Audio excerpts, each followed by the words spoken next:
राज्याचे सहकार मंत्री दिलीपराव वळसे पाटील आज आपला उमेदवारी अर्ज दाखल करणार आहेत. साहेब, न्यूज 18 लोकमतमध्ये आपलं स्वागत. आज आपण उमेदवारी अर्ज दाखल करत आहे.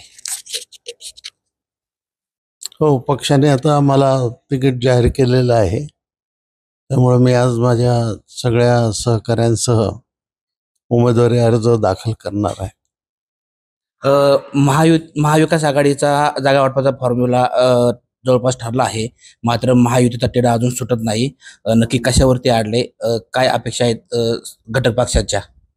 आता महाविकास आघाडीबद्दल मी काय सांगणार. महायुतीचा जागा वाटपाचा तिढा अजून सुटलेला नाही.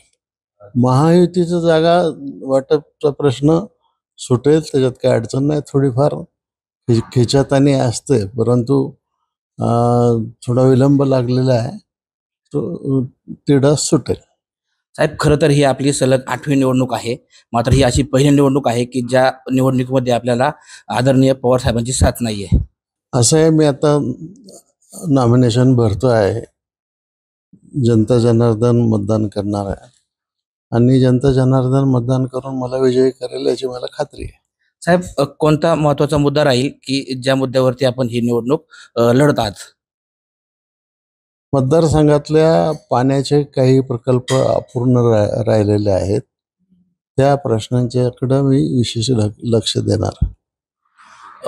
मी आता 8व्यांदा उमेदवारी अर्ज दाखल करतोय. जनता जनार्दन माझ्या कामावरती विश्वास ठेवून मला पुन्हा संधी देईल, असा विश्वास या ठिकाणी राज्याचे सहकार मंत्री दिलीपराव वळसे पाटील यांनी व्यक्त केला आहे. न्यूज 18 लोकमतसाठी सचिन तोडकर, मंचर.